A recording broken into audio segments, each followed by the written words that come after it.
좋습니다. 예, 예.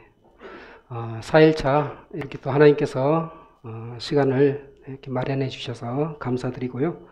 다 함께 누가복음 5장 31절, 32절 말씀 같이 보도록 하겠습니다.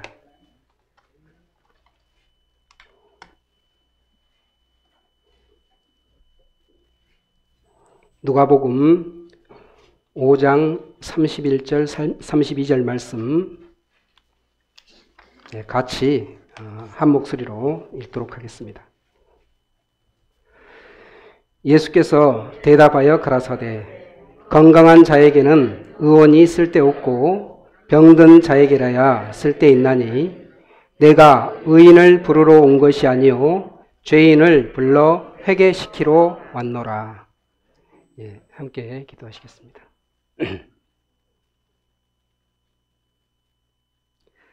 은혜가 풍성하신 거룩하신 하나님 아버지, 우리를 티끌로 지으셨지만 우리를 먼지처럼 여기지 아니하시고 우리를 존귀하게 여겨서 왕처럼 다스리게 하신 것을 감사드립니다. 주님, 우리가 주님을 떠나고 주님을 배반했지만 하나님께서 길이 참으시고 우리가 다시 돌아올 수 있도록 우리에게 진리의 말씀을 듣는 그런 시간을 허락하여 주신 것을 감사드립니다. 성경 강연에 이제 4일차 우리 자신을 살펴보는 이 시간을 통해서 나는 하나님 앞에 어떤 사람인지 각 사람이 자기 자신을 살펴보게 하시고 우리가 하나님의 어떤 은혜가 필요한 사람인지 은혜를 구하는 자가 될 수 있도록 주께서 우리와 함께 계셔서 지혜를 허락하시고 믿음을 허락하여 주시기를 간절히 원합니다. 모든 시간 주께서 함께 해주시기를 바라옵고 거룩하신 우리 주 예수 그리스도 이름으로 기도드립니다. 아멘. 네.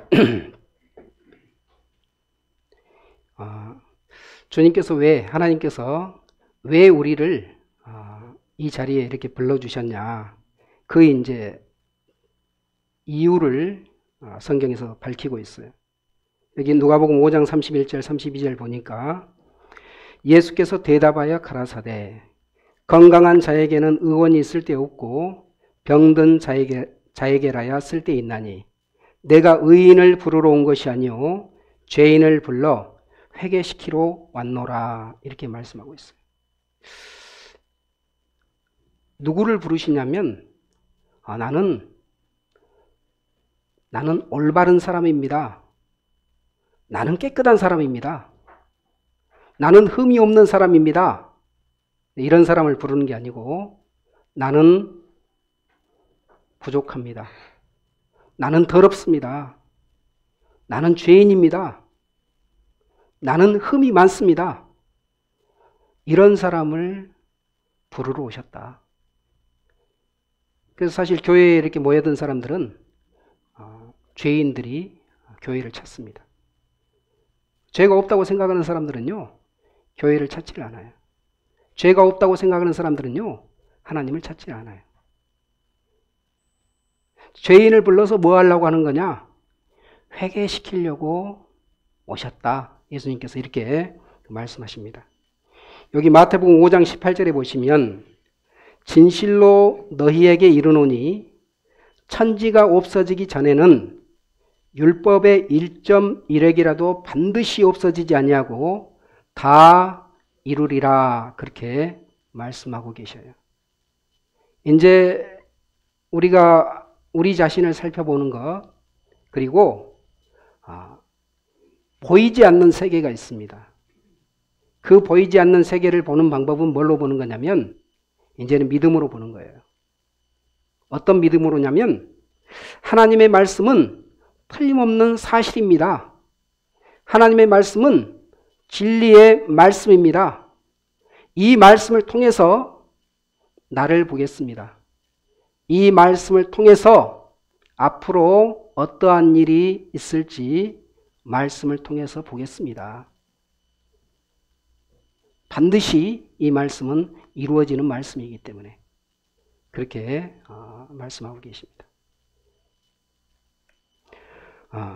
하나님이 살아계신다고 하는 것은 그게 나하고 무슨 상관이냐 이렇게 생각할 수 있어요. 하나님 살아계신 거하고 나하고 무슨 상관이지? 상관이 있어요. 무슨 상관이 있냐면 하나님은 심판하시는 분입니다.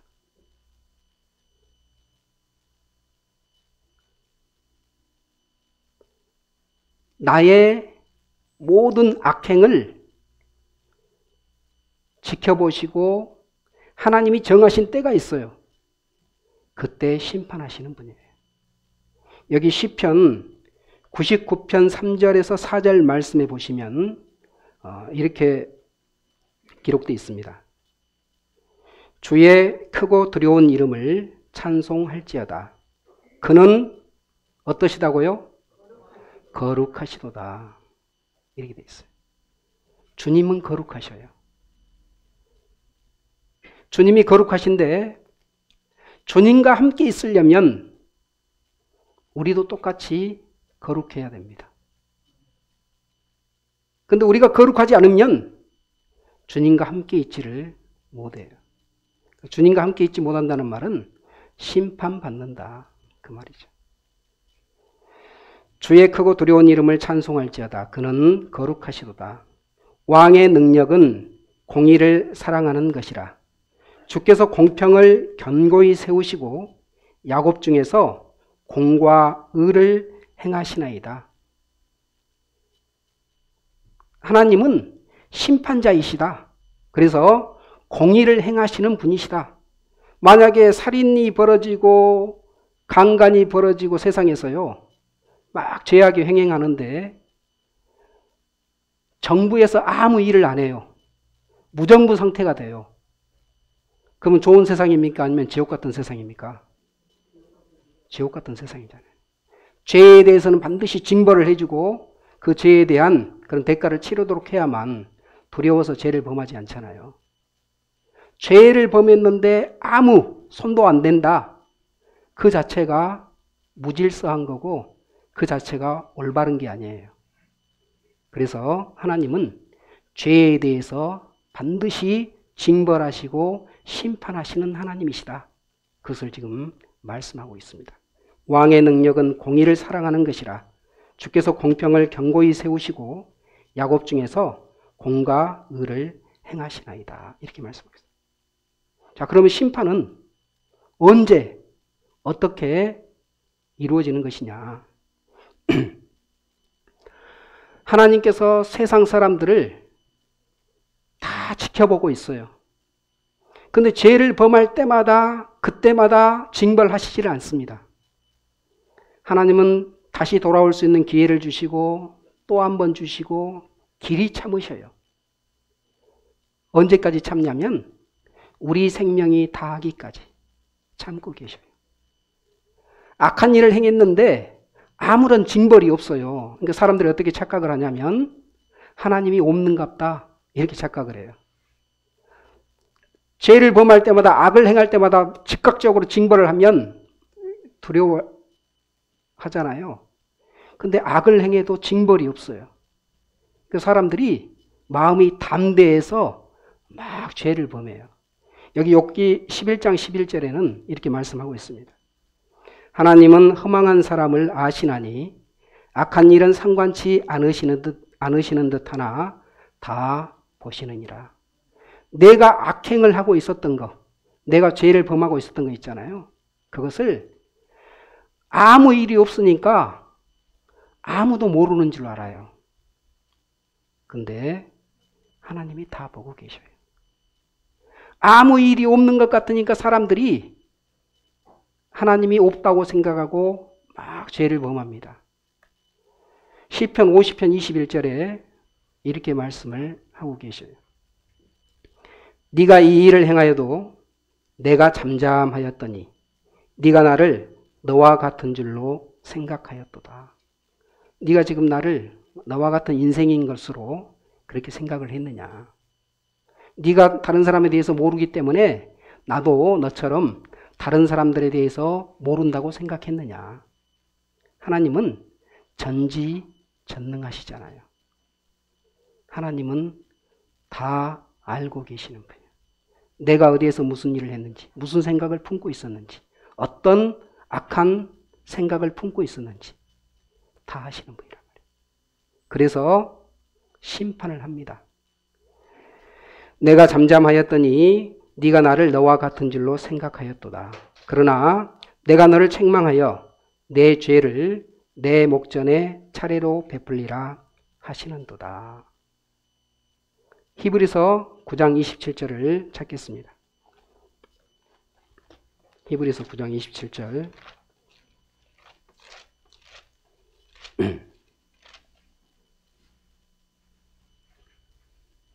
(9장 27절에) 이렇게 기록되어 있어요.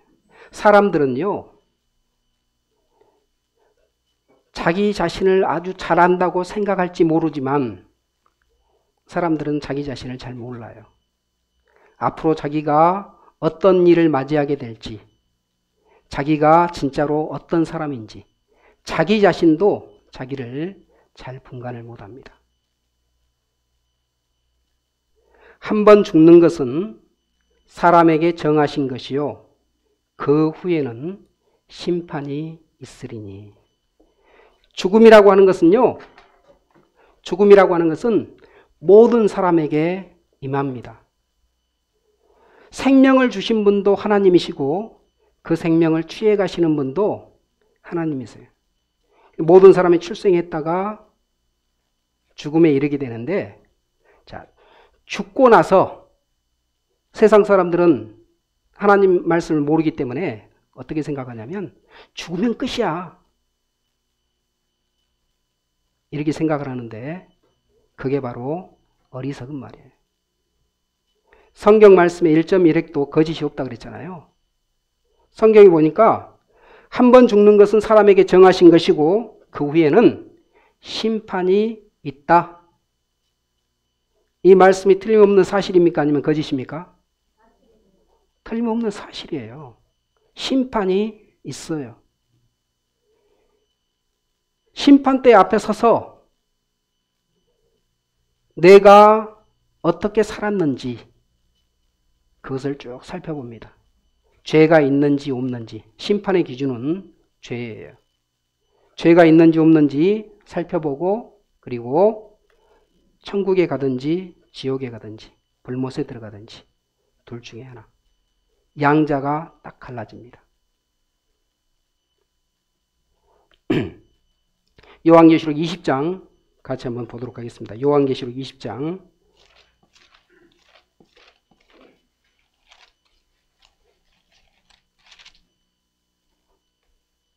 여기는 심판의 장면을 성경에서 자세히 기록을 하고 있어요. 심판대 앞에서 어떻게 심판을 하는지 자세히 기록을 하고 있는데, 여기 보니까 내가 크고 흰 보좌와 그 위에 앉으신 자를 보니 땅과 하늘이 그 앞에서 피하여 간데 없더라. 심판대가 딱 펼쳐졌어요. 하얀 큰 의자가 있습니다. 백보자 심판대인데 거기에 하나님께서 심판하시기 위해서 딱 앉아 계셔요. 앉아 계시는데 그 심판할 때 무슨 일이 벌어지느냐? 땅과 하늘이 피하여 간데 없더라. 여기서 피하여, 그 말은 영어 성경에서 fled away라고 하는 그런 말을 쓰는데, 단어를 쓰는데, 달아나다, 도망치다, 그런 표현이에요. 땅과 하늘이 마치 소스라치듯 놀라서 도망가는 듯이 표현을 해놨어요. 왜냐하면 이 백보자 심판 때는요, 너무나 두려운 자리거든요. 얼마나 두려운지 사람들이 그냥 자기 스스로 무릎을 꿇고 자기 혀로 자기 죄를 줄줄줄줄줄 자백을 할 정도로 그렇게 두려운 그런 장소입니다. 아이들이 잘못을 하잖아요. 그러면 너무 무서우면 엄마 아빠가 돌아왔을 때 그냥 누가 시키지도 않았는데 지가 말을 해요. 내가 무슨 뭐 어떤 일을 했는지 그냥 술술 다 이야기합니다. 두려운 거예요. 이 심판대의 자리가 그렇게 두려운 자리입니다. 하늘과 땅이 인류 역사상 수많은 심판과 재앙을 이 땅에서 봤잖아요. 목격자잖아요. 그런데 이 심판 자리를 견딜 수가 없어요. 도망치는 거예요. 너무나 두렵기 때문에. 근데 그 심판 때의 그 자리를 누가 가게 되느냐? 죄인들이 가서 심판을 받습니다. 12절 또 내가 보니 죽은 자들이 물온대소하고 그 보좌 앞에 섰는데 책들이 펴있고 또 다른 책이 펴졌으니 곧 생명책이라. 죽은 자들이 자기 행위를 따라 책들에 기록된 대로 심판을 받으니. 이 세상에 한번 살다가 죽었던 모든 사람들이 심판을 받기 위해서 다 일어났어요. 그리고 심판대 앞에 딱 서 있습니다. 이 사람들이 자기 행위를 따라서 책들에 기록된 대로 심판을 받는다. 그렇게 말씀을 하고 있습니다. 요 심판대 앞에 보면 책이 딱 펴져 있는데 그 사람이 이 땅에 살면서 무슨 일을 했는지 그것이 전부 다 기록되어 있는 그런 책이 펼쳐져 있답니다. 13절에 보니까 바다가 그 가운데서 죽은 자들을 내어주고 또 사망과 음부도 그 가운데서 죽은 자들을 내어주매 각 사람이 자기의 행위대로 심판을 받고 이렇게 기록이 되어 있어요. 자, 심판의 기준이 뭐냐? 심판의 기준은 죄가 있냐 없냐? 죄가 있냐 없냐? 죄라는 것은 뭐냐면 죄라는 것은요. 여기 한번 봐보세요. 이게 지금 뭐가 있어요? 관역이 있잖아요. 관역이 있는데 저 관역의 정중앙을 향해서 화살을 딱 쐈는데 이게 꽂히질 않은 거예요. 빗나간 거예요. 빗나갔다. 관역에 꽂히지 않고 어긋났다. 빗나갔다. 이게 죄라고 하는 말의 어원입니다. 하말티아라 그러는데 관역을 빗나가다. 벗어나다. 이건 무슨 말이냐면 하나님의 말씀이 있는데 그 하나님의 말씀을 지키지 않고 불순종하고 하나님의 말씀에 어긋나게 그렇게 행동을 했다. 그것을 악을 행했다.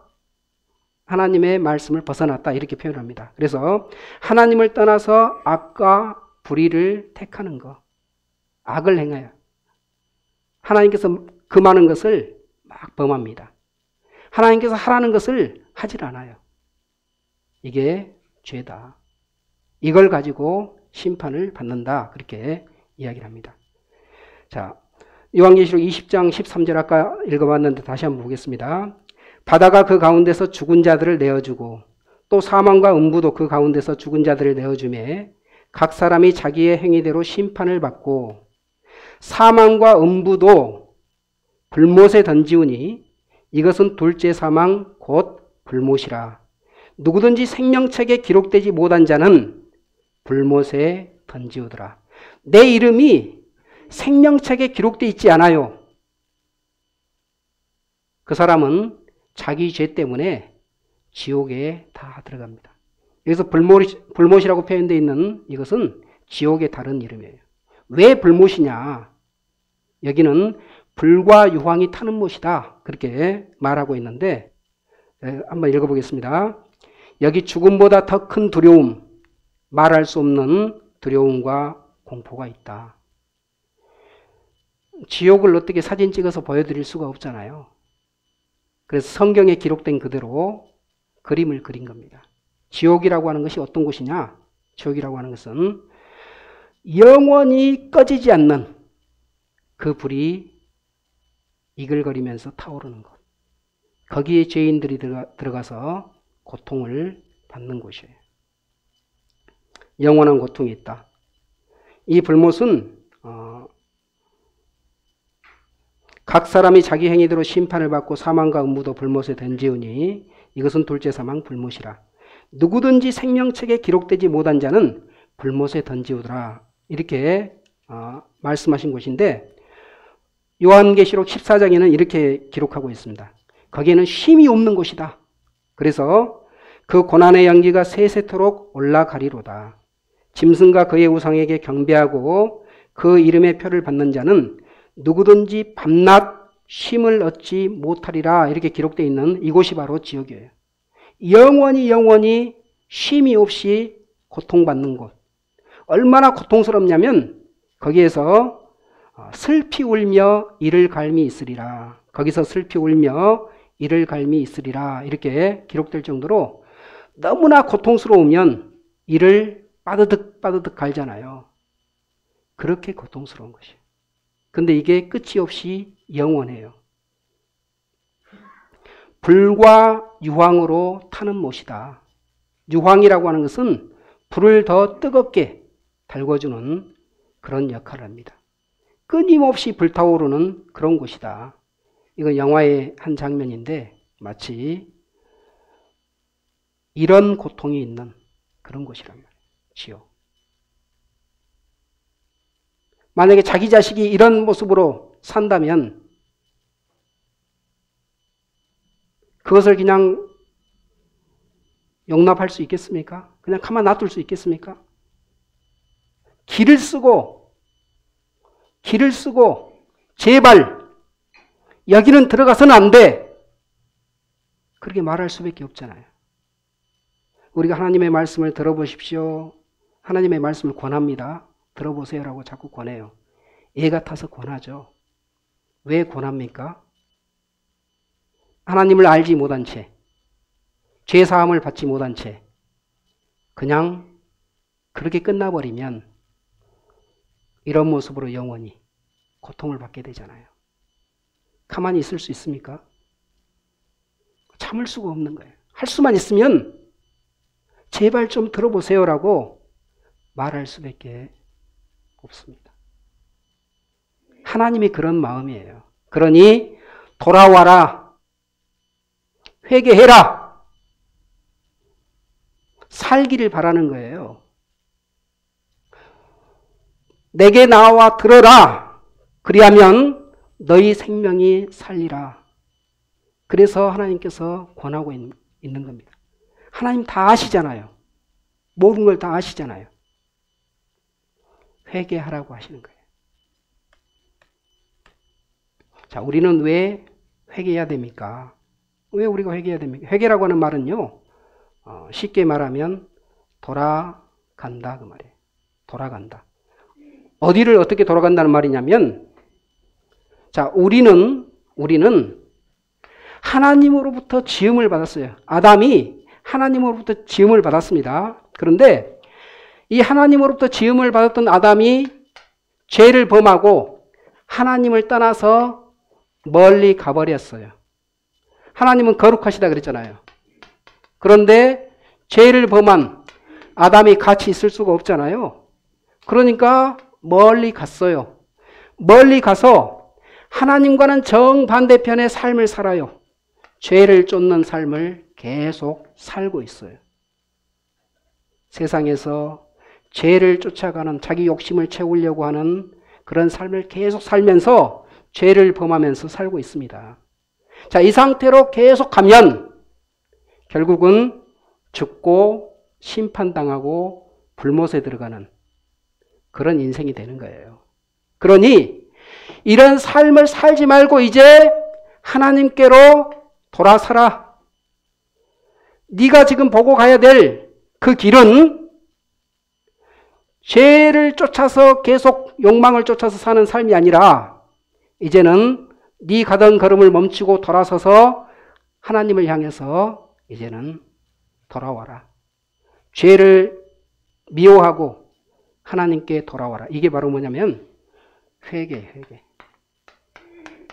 아, 내가 전에는 하나님이 계신지 몰랐습니다. 내가 살고 있는 삶이 죄악 가운데에서 사는 삶인지 몰랐습니다. 그러나 이 삶이 멸망이라는 사실을 이제 내가 알게 됐습니다. 이제 제가 가던 걸음을 멈추고 하나님께로 돌아서겠습니다. 이게 회개예요. 회개하라고 하는 거예요. 돌아오라고 하는 거예요. 성경에 보면요. 탕자의 비유라고 있습니다. 누가복음 15장 말씀인데 글씨를 조그맣게 해서 제가 좀 읽어드릴게요. 탕자의 비유인데 어떤 사람에게 두 아들이 있었어요. 둘째 아들이 아버지한테 아버지가 아직 돌아가시지도 않았는데 아버지 돌아가시면 나한테 돌아올 몫을 먼저 땡겨주세요. 이렇게 요구를 했어요. 얼마나 무례합니까? 아버지 지금 뻔히 살아계시는데 아버지 돌아가시면 내가 받을 거 있죠. 그거 좀 땡겨주세요. 라고 받았어요. 받아가지고 그것을 어떻게 했냐? 아버지를 따라서 먼 나라로 가서 거기서 허랑방탕하게 다 그냥 써버리고 망나니처럼 살았어요. 어느 날 보니까 자기 수중에 돈이 없는 거예요. 이제 현실이 딱 깨달아졌죠. 먹고 살아야 되는데 먹을 게 없는 거예요. 그래서 먹을 것을 구하러 다니다가 아무도 안 주니까 돼지치는 그 사람에게 붙어서 거기서 돼지치는 일을 하고 있었습니다. 배가 너무 고파요. 돼지가 먹고 있는 지엽 열매가 있는데 그 지엽 열매라도 먹고 싶은데 그것마저도 먹지를 못합니다. 그래서 이 둘째 아들이 생각을 해요. 아버지와 함께 있었을 때를 생각을 합니다. 그래서 돌아가고 싶구나라고 생각을 합니다. 자, 거기서부터 한번 제가 읽어보겠습니다. 저가 돼지 먹는 쥐염 열매로 배를 채우고자 하되 주는 자가 없는지라. 이에 스스로 돌이켜 가로되 내 아버지에게는 양식이 풍족한 품꾼이 얼마나 많은고 나는 여기서 줄여 죽는구나. 내가 일어나 아버지께 가서 이르기를 아버지여 내가 하늘과 아버지께 죄를 얻었사오니 지금부터는 아버지의 아들이라 일컬음을 감당치 못하겠나이다. 나를 품꾼의 하나로 보소서 하리라 하고 이에 일어나서 아버지께로 어떻게 했어요? 돌아가니라. 이게 회개예요. 회개. 돌아서는 것. 이게 회개예요. 그런데 얼마나 이 아들이 얼마나 자기 마음에도 양심이 더 알잖아요. 얼마나 자기가 무례하게 아버지께 하고 나왔는지를 알잖아요. 그러니까 나를 아들이라고 하지 말고 그냥 아버지가 데리고 있는 종 중에 하나로 그냥 나를 여겨주십시오. 이렇게 마음이 낮아졌어요. 여기 보면은 돼지 먹는 쥐염 열매 맨 첫 줄에 나오죠. 이게 우리가 세상에서 추구하고 있었던 거예요. 역겹고 냄새나는 더러운 것들, 썩어져 버릴 것들. 세상에서 우리가 구했던 재물, 지위, 명예 이런 것이 영원한 것이 아니고 썩어질 것인데요. 하나님 보시기에 냄새나는 것들이에요. 그것을 막 얻어먹으려고 어떻게 해봤는데 그것마저도 붙들지를 못해. 꿈은 많이 있었는데 채워지지는 않는 거예요. 항상 갈망하기만 하다가 끝나요. 인생이.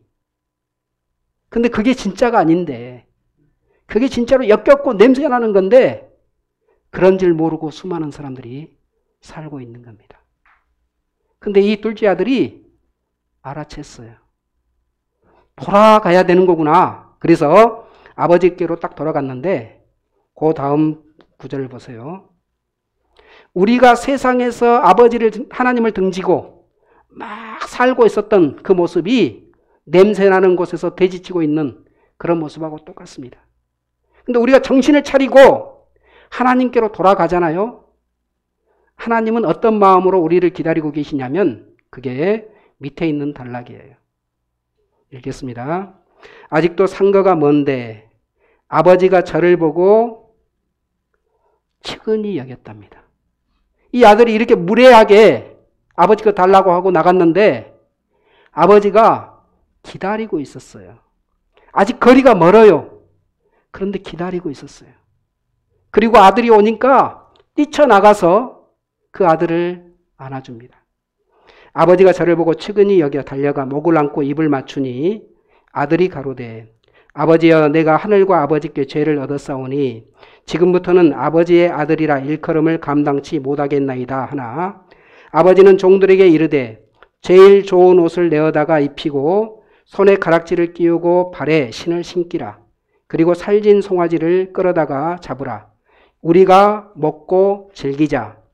이 내 아들은 죽었다가 다시 살아났으며 내가 잃었다가 다시 얻었노라 하니 저희가 즐거워하더라. 이렇게 말씀합니다. 이게 하나님의 마음이에요. 하나님께서 하나님이 내 마음이 지금 이런 마음이라고 하는 것을 성경에다가 기록을 해놓고 있습니다. 제발 좀 돌아와라. 내가 너희를 향해서 이런 마음이다 하는 것을 기록을 해놓고 있어요. 돌아오기를. 회개하기를. 아까 아담이 죄를 범하고 하나님을 떠났을 때 아담이 죄를 범했습니다. 그때 사람이 어떻게 됐냐? 우리는 다 아담의 후손이에요. 우리는 다 아담의 후손인데 아담이 죄를 범했을 때 어떤 상태가 됐냐? 원래 하나님께서 아담에게 죄 짓는 존재로 만들어 놓은 게 아닙니다. 아담을 순결하게, 순백의 상태, 깨끗하게 그렇게 지어놨어요. 죽지 않게 해놨습니다. 그런데 죄를 범하면서 사람은 죽게 됐어요. 죄의 삭은 사망이기 때문에 죄를 범하면서 죽게 됐는데 아담이 죄를 범할 때 무슨 일이 일어났냐면 그 깨끗했던 순백이었던 그 상태가 타락한 상태가 되어버린 거예요. 그래서 죄성이 있는, 죄의 본성이 있는 그런 상태로, 타락한 상태로 아담의 모든 후손들이 태어납니다. 그래서 모든 인류가 다 죄성을 가지고 태어나요. 죄의 씨앗이 있어요. 근데 이 중요한 사실을 사람들이 모릅니다. 자기 안에 죄의 씨앗이 있어서 자기가 행동을 하는 그 행동마다 죄를 짓는다는 사실을 그것을 인정을 안 하려고 해요.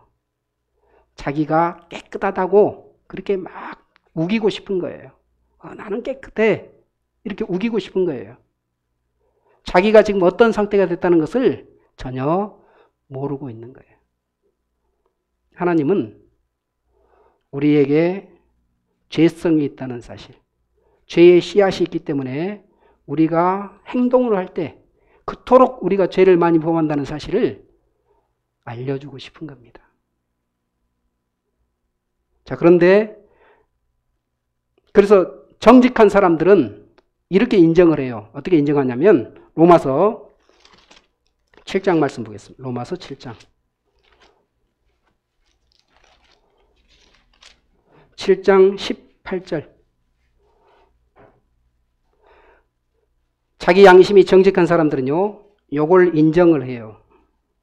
이렇게 기록하고 있습니다. 하나님이 우리를 너무나 잘 아셔요. 내 속, 곧 내 육신에 선한 것이 거하지 아니하는 줄을 아노니 원함은 내게 있으나 선을 행하는 것은 없노라. 선을 행해야 된다는 건 알아. 착하게 살아야지, 선을 행해야지, 올바로 행해야지, 이건 다 알아요. 그런데 중요한 것은 그걸 행하지는 못해요. 이렇게 해야 되는데 그렇지 못하는 자기 자신을 자꾸 발견을 하게 됩니다. 그래서 이렇게 말해요. 노란색으로 표시된 것처럼 내가 원하는 바 선은 하지 아니하고 도리어 원치 아니하는 바 악은 행하는도다. 내가 원하지 않는 악을 행하는 거예요. 자기 양심에 정직하잖아요. 이 사실을 인정을 해요. 진짜로 내가 선을 행하고 싶지만은 나는 이런 사람입니다. 나는 죄인입니다. 나는 선을 행하지 못하는 사람입니다. 그런데도 끝까지 그것을 고집을 피우면서 인정하지 않으려는 그런 사람들이 있겠어요, 없겠어요? 그런 사람들이 있어요. 그래서 하나님께서 뭘 했냐? 그러면 너희 자신을 자세히 살펴볼 수 있도록 두 가지 방법을 하나님께서 보여주셔요. 어떻게 보여주냐면 사람을 두 부류로 딱 나눕니다. 유대인과 이방인. 그래서 이방인에게 주신 게 있어요. 그걸 통해서 나는 어떤 사람이다 하는 것을 알게 해주십니다. 유대인들에게는 좀 더 자세하게 기록된 그런 법을 하나를 주셔요. 그걸 가지고 나는 어떤 사람인지 이것을 살펴볼 수 있게끔 그렇게 해주셔요. 로마서 2장 14절에 보면 이렇게 기록을 하고 있습니다. 율법 없는 이방인이 본성으로 율법의 일을 행할 때는 이 사람은 율법이 없어도 자기가 자기에게 율법이 되나니 이런 이들은 그 양심이 증거가 되어 그 생각들이 서로 혹은 송사하며 혹은 변명하여 그 마음에 새긴 율법의 행위를 나타내느니라. 말이 조금 어려운데 이런 말이에요. 자, 우리 안에 양심이 있어. 이방인들 안에 양심이 있는데 그 양심에 하나님께서 뭘 새겨놨냐면 이스라엘 백성들에게 줬던 것과 같은 그런 율법을 양심에다가 새겨놨다는 거예요. 그래서 우리 양심에서 뭘 하냐면 나쁜 짓을 하려고 하면 안에서 딱 브레이크가 걸려요. 하지 마! 해서는 안 되잖아! 이런 브레이크가 걸립니다. 악한 일을 하려고 할 때. 제가 지금은 그렇게까지 민감하게 그런 소리가 안 들리는데 제가 어렸을 때요. 너무나도 뚜렷하게 내 마음 안에서 두 세력이 싸우는 것이 굉장히 확실하게 보였던 적이 있어요. 하면 안 되는 일인데 한번 해볼까? 라는 마음을 이렇게 딱 뿜었는데 한번 해봐 괜찮아 라고 하는 음성이 들렸는데 순간적으로 딱 그것을 반대하는 그렇게 해서는 안 되잖아 라고 하는 그 음성이 딱 들리는 거예요. 어렸을 때는요 그렇게 양심의 소리가 크게 들렸는데 점점 시간이 흘러가면서 우리가 죄에 대해서요 둔감해지고 무뎌지는 때가 있습니다. 하면 안 되는데 계속 어겨요. 하면 안 되는데 계속 어기면 금지시키는 브레이크 잡는 그 양심의 소리가 약해져요. 나중에는 아무 소리도 안 들립니다. 그냥 죄를 범하는 거예요. 그런데 누가 가르쳐 주지도 않았는데 우리 양심이 이건 해서는 안 돼. 이건 해야 돼. 아무도 안 가르쳐 줬는데 우리 마음 안에서 실질적으로 양심이 그렇게 활동을 합니다. 신기하잖아요. 하나님이 그렇게 해주셨다는 거예요. 우리가 어떤 존재인지를 알게 하시려고. 그래서 이렇게 말하고 있습니다. 잠언 양심을 영어에서 conscience라고 그러는데 conscience는 두 가지 단어가 합쳐진 그런 말이에요. con이라고 하는 이게 함께라는 뜻인 함께. science 안다는 뜻이에요. 안다. 이게 이제 한 단어가 되면서 conscience 양심이라고 하는 단어가 됐는데 이 양심이라고 하는 단어는 두 개를 딱 쪼개 되면 함께 안다 이런 뜻이에요. 누구랑 함께 한다는 말일까요? 누구하고 함께 알아요? 나하고 하나님하고. 나하고 하나님하고 함께 하는 거예요. 양심이라는 것은. 그래서 잠언 20장 27절에는 이렇게 말씀하고 있습니다. 사람의 영혼은 여호와의 등불이라. 양심에 대한 이야기를 하고 있는 거예요. 사람의 영혼은 여호와의 등불이라. 사람의 깊은 속을 살피느니라. 깜깜해서 안 보일 것 같지만 이 양심을 통해서 하나님께서 우리 마음 가운데 등불을 딱 비치고 있는 거예요. 그래서 우리가 깨끗한지 그렇지 않은지, 흠이 있는 것이 상처난 것이 있는지 그렇지 않은지 다 살펴봅니다. 자, 하나님께서 그 등불로 딱 살펴봤는데 깜짝 놀랐어요. 왜 깜짝 놀랐냐면 만물보다 거짓되고 부패한 것은 마음이라. 누가 능히 이를 알려마는 나 여호와는 폐부를 심장을 살피고 폐부를 시험한다. 에레미야 17장 9절 10절에 이렇게 말씀하고 있어요. 만물보다 거짓되고 심히 부패한 것은 마음이라 누가 능히 이를 알려오마는 나 여호와는 심장을 살피며 폐부를 시험하고 각각 그 행위와 그 행실대로 보응하나니. 죄를 범하잖아요. 그러면 심장이 두근두근 뛰죠. 해서는 안 되는 악한 짓을 할 때 심장이 두근두근 뛰잖아요. 하나님께서 기록을 하고 있는 거예요. 해서는 안 되는데. 그래서 몸이 반응을 하는 거예요. 신기하잖아요. 왜 선한 일을 할 때하고 악한 일을 할 때하고 몸에서 나타나는 반응이 다를까요? 하나님이 그렇게 만들어 놓으신 거예요. 우리한테 은혜를 베풀어 주시는 거예요. 우리가 어떤 사람인지 알고 하나님께 돌아올 수 있도록 온갖 장치를 다 해놓은 거예요. 사람 몸에. 시편 90편 한번 보겠습니다. 시편 90편 3절.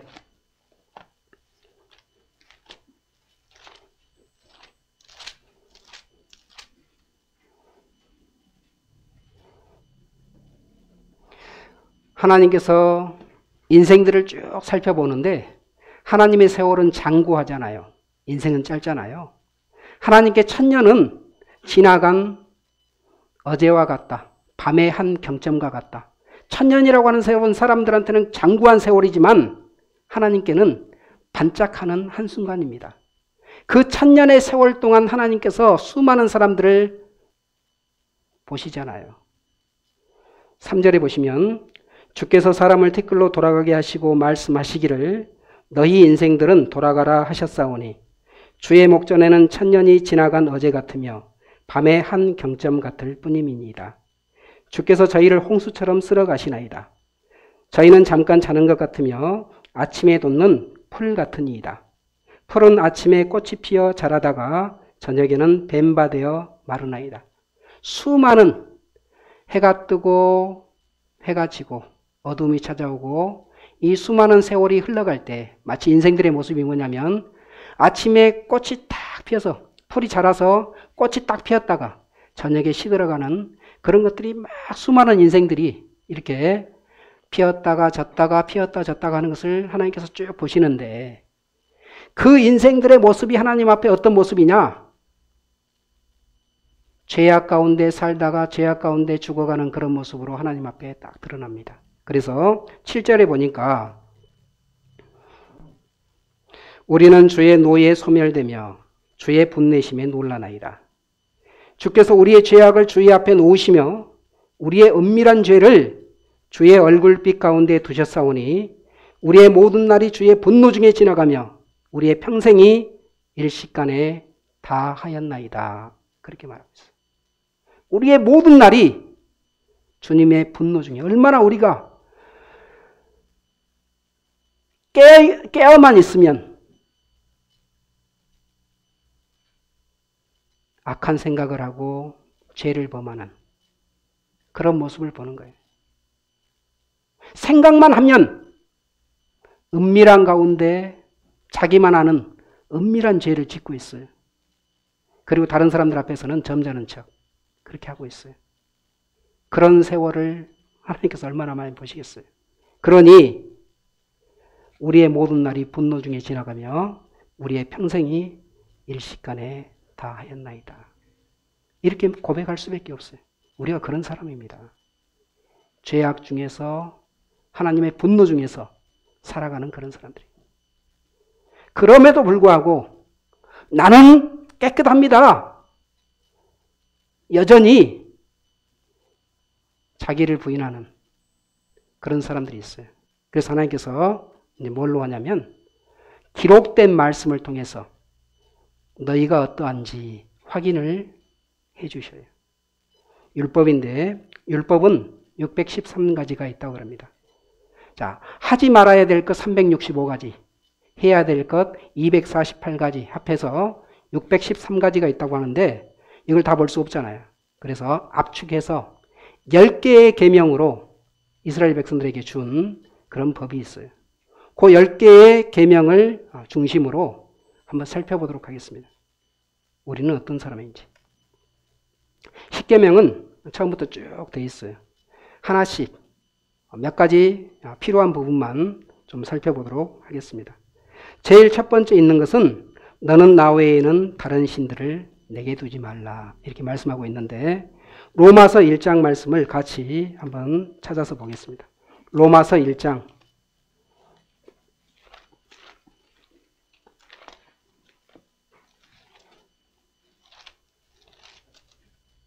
로마서 1장 자, 제 첫 번째 계명은 너는 나 외에는 다른 신들을 내게 두지 말라. 오직 하나님만이 참된 신이시다. 그걸 말씀하고 계셔요. 오직 하나님만이 참된 신이신데 로마서 1장 21절에 보면 하나님을 알되 하나님으로 영화롭게도 아니하며 감사치도 아니하고 오히려 그 생각이 허망하여지며 미련한 마음이 어두워졌나니 세상 사람들이 하나님에 대해서 이렇게 한다는 거예요. 어떻게 하냐면 하나님을 영화롭게도 아니하고 하나님을 감사치도 아니하는 그런 모습으로 행한다는 거예요. 하나님은 선하신 분이시고요. 하나님은 우리가 이 땅에 거할 수 있도록 필요한 모든 것들을 다 갖춰주신 분이에요. 우리가 필요한 모든 것들, 우리가 먹을 양식이라든지 물이라든지 우리에게 필요한 모든 것들을 다 공급해 주시는 분이 그분이 하나님이십니다. 아무리 못 배운 사람도요, 누군가로부터 도움을 받잖아요. 그러면 감사합니다 정도는 해야 된다는 사실을 자기 양심에서 알고 있잖아요. 도움을 받으면, 누군가로부터 이렇게 도움을 받으면 그분에게 감사해야 된다는 그런 것을 양심이 가르쳐 주잖아요. 그런데 하나님께서 우리가 살아가는 데 필요한 모든 것들을 공급해 주심에도 불구하고 진짜로 진심으로 그분께 감사드려 본 적이 있습니까?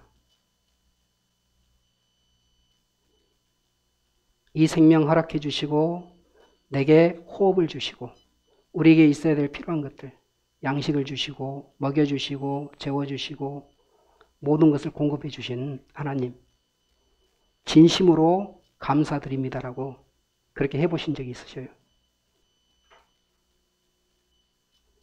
하나님을 진짜로 신으로 인정해 보신 적이 있습니까?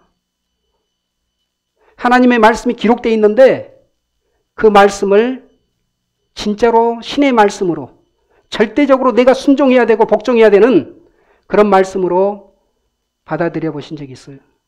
아니면 내가 할 수 있으면 순종하고 내가 할 수 없으면 불순종하고. 하나님은 우리를 어떻게 대우해 주시냐면요, 천사들이 놀래요. 어떻게 사람한테는 그렇게 할 수 있습니까? 시편 8편 4절에서 6절 말씀에 이런 말씀이 있습니다. 사람이 무엇이간데 주께서 저를 생각하시며 인자가 무엇이간데 주께서 저를 권고하시나이까. 저를 천사보다 조금 못하게 하시고 영화와 존귀로 관을 씌우셨나이다. 주의 손으로 만드신 것을 다스리게 하시고 만물을 그 발 아래에 두셨으니. 이렇게 기록합니다. 아니, 이 티끌 같은 그 인간, 먼지로 만들어진 그 사람이 도대체 뭐라고 하나님 이렇게까지 존귀하게 하시고 이렇게까지 생각이 깊습니까? 사람한테. 천사들은 하나님께 범죄하죠? 그러면 회개라고 하는 게 있을 수가 없어요. 천사들은 하나님께 범죄하면 그 순간 그대로 심판을 받습니다. 징벌을 당합니다. 다시는 돌아올 수가 없어요. 근데 사람이 범죄할 때는 하나님께서 바로 징벌하지 아니하시고 참고 기다리시고 끝까지 인내를 해주셔요. 아니, 도대체 사람이 뭐라고 그렇게까지 우리를 생각해 주십니까? 이렇게 하나님이 우리를 귀하게, 우리를 세심하게 여겨주시는데 우리는 진짜 하나님을 신으로 그렇게 대우를 제대로 해주신 적이 있었습니까? 그분이 참된 신입니다.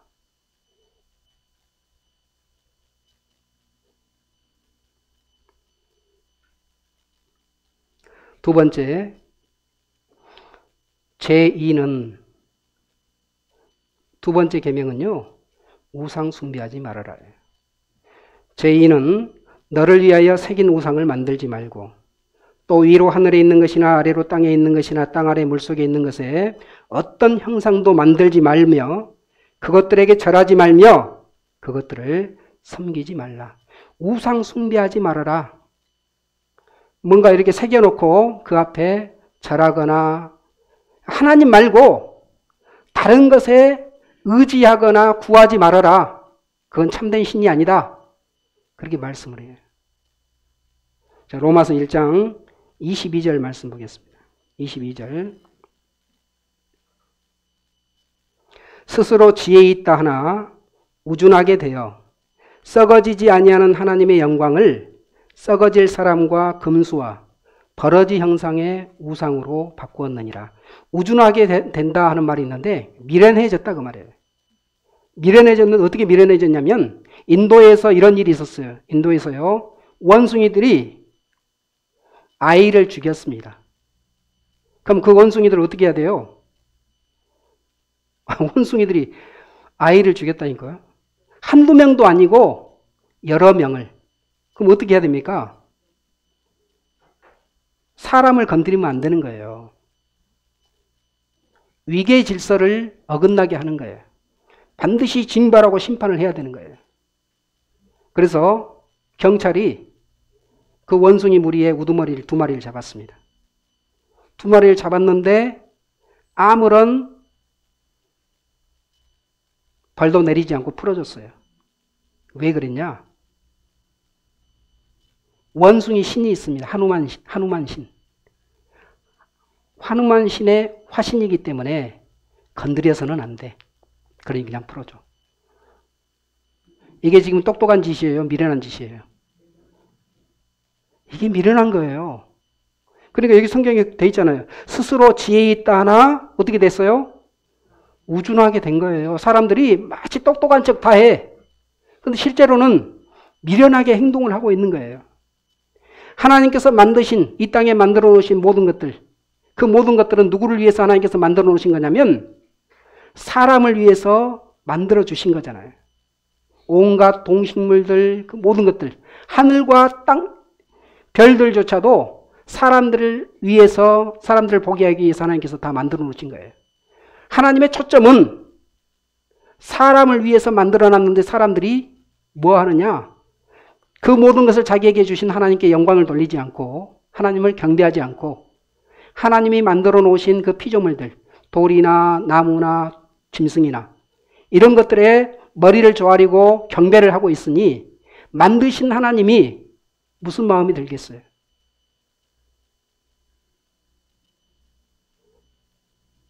그와 같이 행하는 것이 미련한 것이고 그게 악한 짓이란 말이에요. 그게 죄예요. 또 다른 종류의 죄가 있습니다. 디모데 후서 3장 말씀 3장 말씀해 보시면 3장 1절로부터 4절 말씀 보시면 내가 이것을 알라. 말세에 고통하는 때가 이르리니 사람들은 자기를 사랑하며 돈을 사랑하며 자긍하며 교만하며 한번 쭉 보세요. 이렇게 살고 있는 사람이 죄 가운데 살고 있는 사람이에요. 사람들은 자기를 사랑하며 돈을 사랑하며 자긍하며 교만하며 회방하며 부모를 거역하며 감사치 아니하며 거룩하지 아니하며 무정하며 원통함을 풀지 아니하며 참소하며 절제하지 못하며 사랑하며 선한 것을 좋아 아니하며 배반하여 팔며 조급하며 자고하며 그 다음에 노란색 쭉 돼 있는 게 쾌락을 사랑하기를 하나님 사랑하는 것보다 더하며 하나님이 있는데 하나님보다 더 중요하고 하나님보다 더 사랑하는 게 있어요. 쾌락. 하나님을 내팽개칩니다. 근데 어떤 쾌락이 있냐면 하나님께서 만드신 질서를 무너뜨리는 쾌락이 있어요. 하나님이 만드신 질서를 다 파괴시키는 그런 쾌락이 있습니다. 그게 아까 로마서 1장 다시 한번 돌아가겠습니다. 로마서 1장 뒷부분에 있는 부분이에요. 24절로 25절 말씀. 그러므로 하나님께서 저희를 마음의 정욕대로 더러움에 내어버려 두사 저희 몸을 서로 욕되게 하셨으니 이는 저희가 하나님의 진리를 거짓 것으로 바꾸어 피조물을 조물조보다 더 경배하고 섬김이라. 주는 곧 영원히 찬송할 이시로다. 아멘. 이렇게 말씀하셨어요. 오직 하나님의 말씀이 절대적이고 하나님만 경배해야 되는데 하나님 말씀을 내팽개쳐요.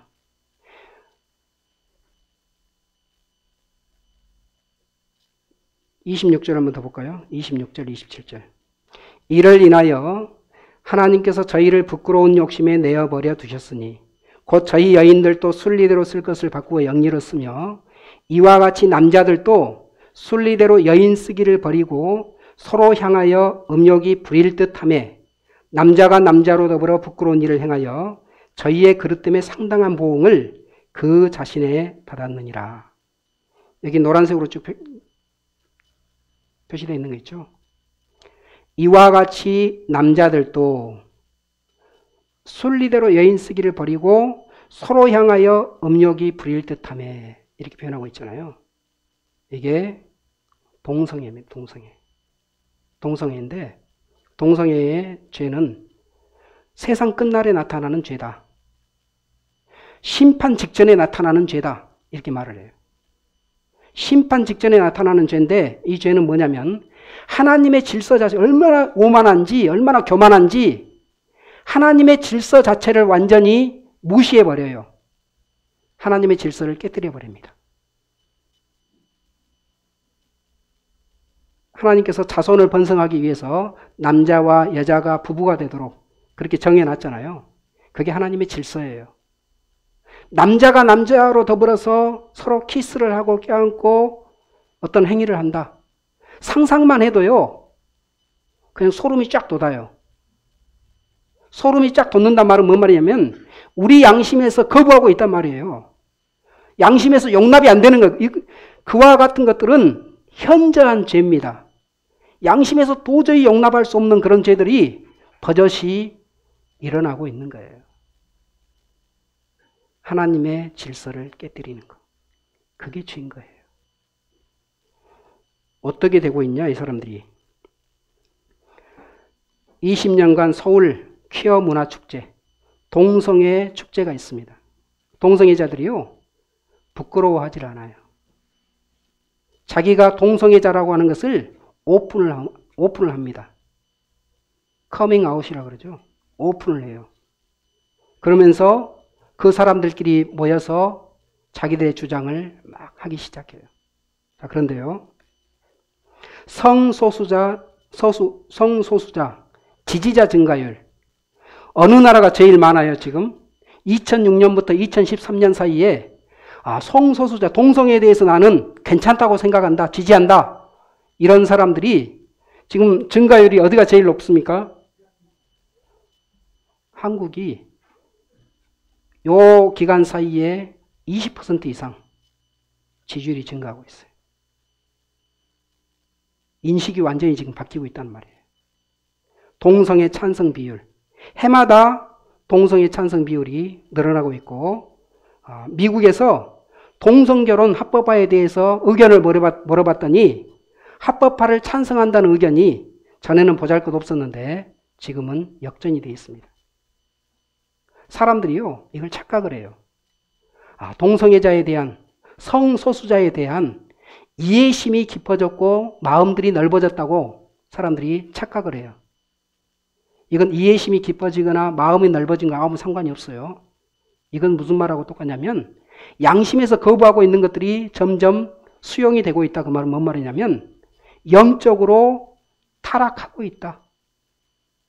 지금 마지막 때가 되면 될수록 영적으로 타락해지고 있는 그런 상황이라는 것을 사람들이 인식을 못해요.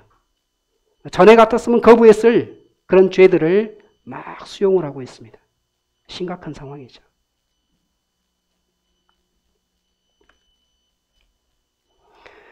세 번째 계명은 너는 내 하나님 여호와의 이름을 망령되이 부르지 말라 이렇게 말씀을 하고 있습니다. 여기서 망령되이 일컫는다고 하는 말은 무슨 말이냐면 하나님의 성호를 소홀히 부른다. 가볍게 부른다. 우습게 생각한다 그 말이에요. 우습게 여기는 거예요. 하나님의 이름을. 농담 삼아서 이런 말도 하잖아요. 유명한 연예인, 영향력이 있는 연예인들. 유느님, 누군지 혹시 아시죠? 예, 그분 잘못이 아니에요. 그렇게 이름을 불러준 사람들이 잘못이에요. 연느님,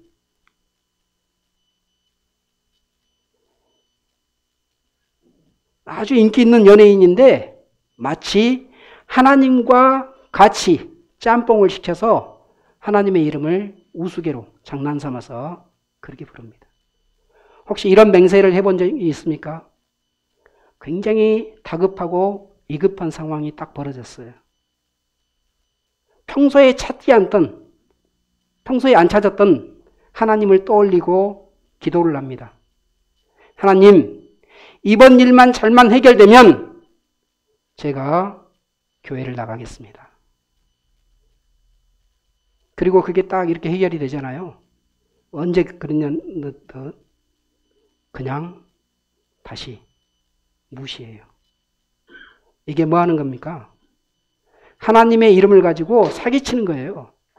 하나님을 상대로 사기치는 거예요. 하나님의 이름을 빙자해서 사기치는 거예요. 사람도 아니고 전능하신 만왕의 왕을 향해서 사기치는 겁니다. 우리 양심에요. 부모님의 함자를 가지고 함부로 그 이름 갖고 장난치지 않잖아요. 양심에서 알아요. 부모님의 이름을 함부로 손대는 것 자체가 죄악이라는 것을 양심이 알기 때문에 절대로 그 이름을 가지고 장난치지 않습니다.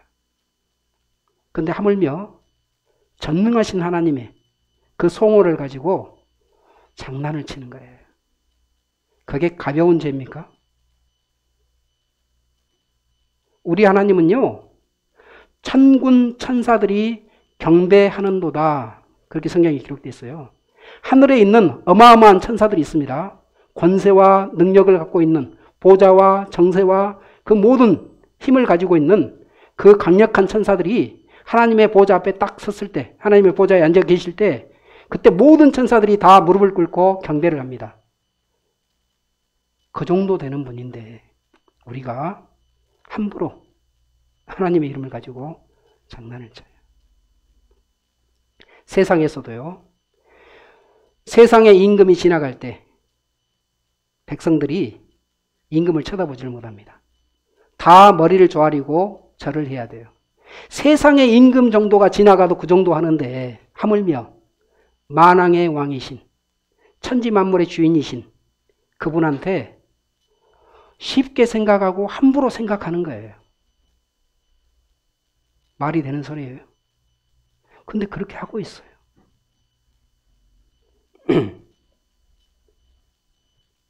하나님은 우리한테 아무 말을 안 하시는 것 같지만 인격적인 존재입니다. 기뻐하시기도 하고 슬퍼하시기도 하고 우리를 긍휼히 여기시기도 하지만 우리가 죄를 범할 때 분노하시기도 하는 그런 하나님이에요. 다섯 번째 계명, 내 부모를 공경하라. 이렇게 되어 있어요. 여러분들 부모님 사랑합니까? 부모님 사랑해요? 예, 목소리 상당히 작네요. 부모님을 사랑한 만큼 공경하고 있습니까? 이것이야말로 목소리가 안 나오는 것이 당연하죠. 성경 잠언 23장 22절에 보면 너 낳은 아비에게 청종하고 내 늙은 어미를 경히 여기지 말라 말지니라 이렇게 되어 있어요. 어렸을 때는 부모님이 슈퍼맨이에요. 모든 걸 다 알고 계시고 모든 걸 다 해줄 수 있는 그런 분으로 생각을 합니다. 조금 크잖아요. 그러면 아무것도 아니구나 라고 하는 사실을 자각을 하게 됩니다. 부모님이 좀 더 연세가 들고 좀 더 힘이 약해지잖아요. 그러면 귀찮게 여기기도 해요. 짐처럼 여기기도 해요. 어느 부모가 자식에게 보낸 편지, 이건 뭐 누가 썼는지는 알려지지는 않았습니다. 아마 이제 가정의 달을 맞이해서 홍천군, 거기 뭐 이제 사무소에 뭐 이렇게 게시판에 붙이기도 하고, 아마 인터넷 보면 이런 내용들이 좀 이렇게 다니는 것 같은데, 누가 했든지 간에 이 내용은 맞는 것 같아요. 그래서 한번 좀 읽어봤으면 좋을 것 같습니다. 내 사랑하는 아들, 딸들아, 언젠가 우리가 늙어 약하고 지저분해지거든 인내를 가지고 우리를 이해해다오. 늙어서 우리가 음식을 흘리면서 먹거나 옷을 더럽히고 옷도 잘 입지 못하게 되면 네가 어렸을 적 우리가 먹이고 입혔던 그 시간들을 떠올리면서 미안하지만 우리의 모습을 조금만 참고 받아다오. 늙어서 우리가 말을 할 때 했던 말을 하고 또 하더라도 말하는 중간에 못하게 하지 말고 끝까지 들어주면 좋겠다. 저도 아버님이 연세가 많으셨을 때 우리 애들도 그렇고 또 이제 조카들도 그렇고 할아버지가 냄새가 많이 난다고 가까이 가기를 싫어하는 그런 일들이 있었어요. 피하는 거예요, 그냥. 할아버지는 손주들하고 가까이 하고 싶었겠죠. 근데 피하는 거예요. 냄새가 난다고. 몸이 속에서부터 망가지잖아요. 그러니까 냄새가 나는 거예요. 어쩔 수가 없어요.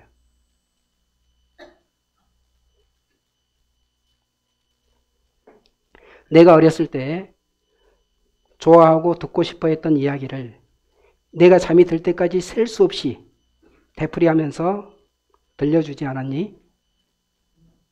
이렇잖아요. 어렸을 때는요, 한 이야기 또 하고, 애들이 그래요. 한 이야기 또 하고 계속 들어줘요. 어른들이 그렇게 한단 말이에요. 나이가 드시면 애가 되는 거예요.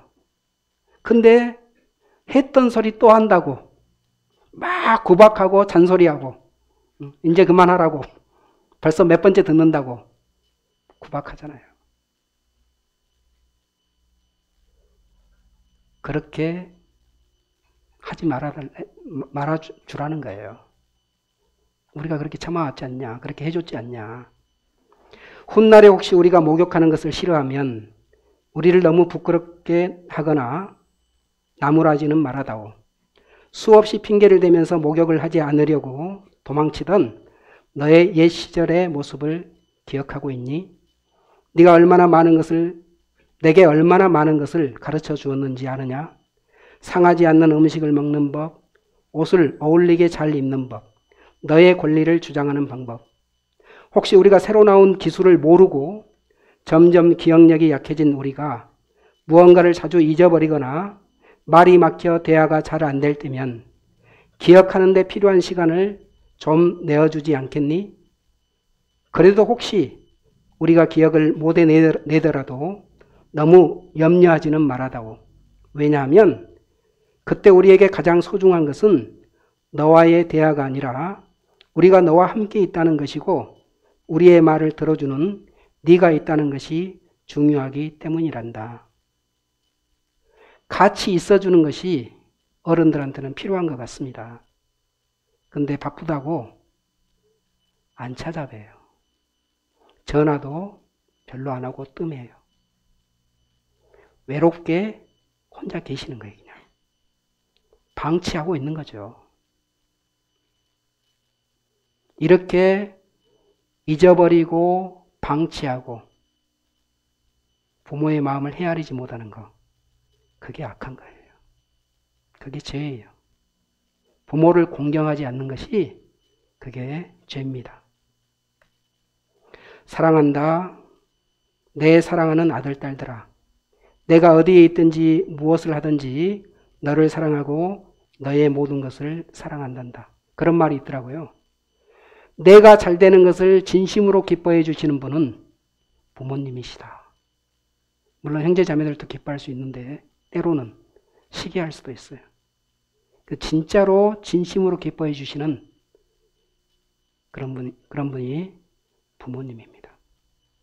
근데 함부로 대할 때가 많아요. 여기 보면 치매 노인을 바라볼 때 필요한 7가지 마음가짐.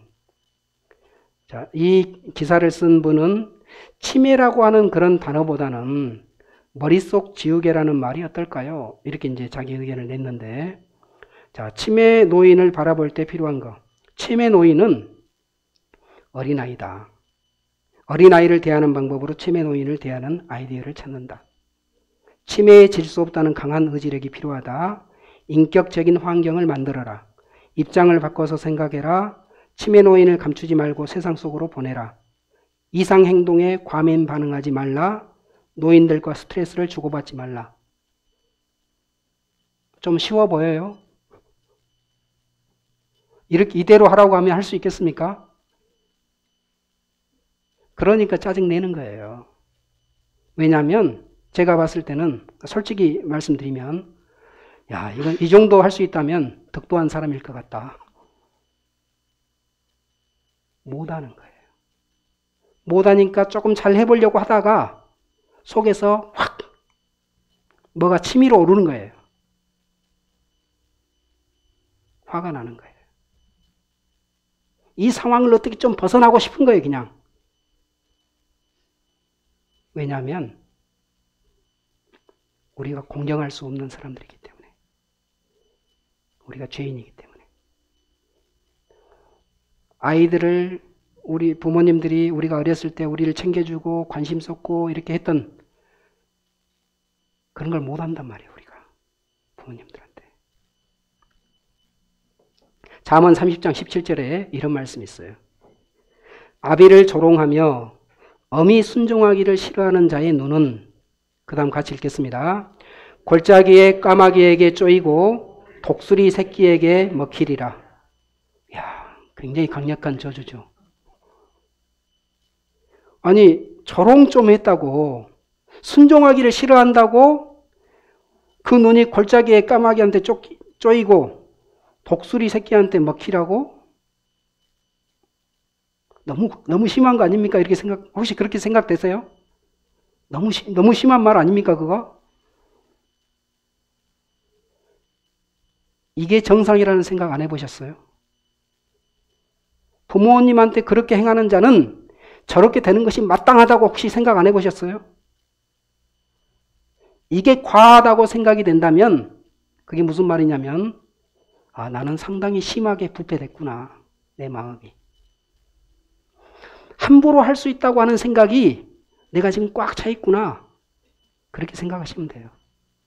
이게 과한 게 아니고 이게 진리예요. 부모에 대해서 함부로 하는 자는 이렇게 되는 것이 마땅한 거예요, 사실은. 근데 하나님께서 우리한테 그렇게까지 징벌하지 않았기 때문에 우리가 그냥 무사히 있는 거예요. 효경에 이런 말이 있습니다. 신체 발부 수지 부모 불감 회상 효지시야, 이렇게 돼 있는데, 이게 이제 이런 해석을 하면 이렇게 되는 거예요. 자, 우리의 몸과 뼈 그리고 살갗 모두 부모로부터 받았으니 이를 훼손하거나 다치지 않게 잘 보존하는 것이 효의 시작이며 몸을 건강하게 잘 유지하는 것이 자식의 효도이다, 이렇게 말하고 있어요. 아니, 우리 몸이 망가지거나 이렇게 되는 것이 왜 이게 효의 기본입니까? 우리 몸이 상하면 누가 근심합니까? 우리 몸이 상하면 부모님이 근심하는 거예요, 그냥. 왜냐하면 부모님은 우리만 바라보고 있기 때문에. 우리 몸이 상하면 부모님의 마음을 상하게 하는 거예요. 우리가 밥상머리 교육이라고 하는 게 있잖아요. 부모님이 먼저 숟가락 젓가락을 들기 전에 먹으면 안 된다. 부모님이 먼저 들면 그 다음에 너희가 먹어야 된다. 이런 교육이 있잖아요. 그런 고리타분한 교육을 어떻게 강요를 합니까? 이렇게 생각할 수 있잖아요. 그게 기본이에요. 항상 어른이 있다는 거, 항상 내가 섬기는 분이 있다는 거, 부모가 있다는 거. 이것이 항상 삶 가운데서 딱 인이 박혀 있어야 되는 거예요. 그게 애절 교육에서 나오는 겁니다. 거기서부터 무너지기 시작하잖아요. 그러면 위아래가 없어져요. 부모한테 함부로 하게 됩니다. 안중근 의사가 어머니 조마리아 여사에게 위순 감옥에서 옥중서신을 썼어요. 이렇게 썼습니다. 마지막 보내는 편지인데 안중근 의사가 딴 건 고사하고 제가 어머니께 대한 불효를 해서 죄송합니다. 다른 건 죄송한 게 아니고 불초한 자식은 감히 한 말씀을 어머님 전에 올리려 합니다. 엎드려 바라옵건대 자식의 막심한 불효와 아침 저녁 문안 인사 못 드림을 용서하여 주시옵소서. 아침 저녁으로 문안 인사를 드려야 되는데 그거 못 드려서 죄송합니다. 그게 불효인 거예요.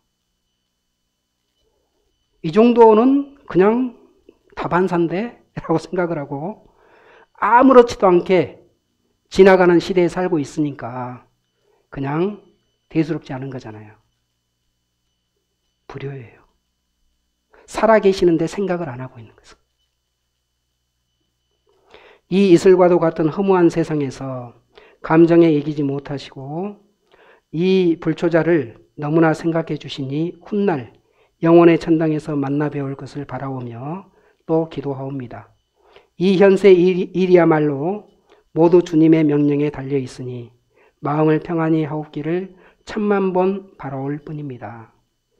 이 또 히로부미를 죽였다고 하는 사실에 대해서는 후회가 없어요. 안중근 의사가. 그러나 부모님께 아침 저녁으로 문안 인사드리지 못한 부분에 있어서는 제가 불효를 해서 죄송합니다. 이렇게 편지를 올리고 있습니다. 마음가짐이 중요하잖아요. 신명기 27장 16절 그 부모를 경홀히 여기는 자는 저주를 받을 것이라 할 것이요 모든 백성은 아멘 할지니라. 너희 모든 백성들은 이 말에 아멘 해라 라고 하나님께서 말씀했어요. 그 부모를 경홀히 여기는 자는 저주를 받을 것이다. 출애굽기 21장 15절 17절에 보면 자기 아비나 어미를 치는 자는 반드시 죽일지니라. 그 아비나 어미를 저주하는 자는 반드시 죽일지니라. 부모에 대해서는 굉장히 강력하죠. 자기 생명의 뿌리잖아요. 자기 생명의 출발이고 시작이잖아요. 생명의 뿌리이신 분을 함부로 대할 수 있다고 하는 것. 이건 누구만이 했던 일이냐면 하나님을 대적했던 사단 마귀가 했던 일이에요. 자기 생명의 근원이신 그분을 대적하고 그분과 비기려고 했던 그 사단의 교만한 마음. 그것을 따라서 난 것이 부모를 불순종하고 부모를 저주하는 그런 마음입니다. 저주를 받아서 마땅하죠. 반드시 죽어야 마땅한 그런 죄라는 것을 이야기를 하고 있어요. 제6은 살인하지 말라. 마태복음 5장 잠깐 보겠습니다. 마태복음 5장 21절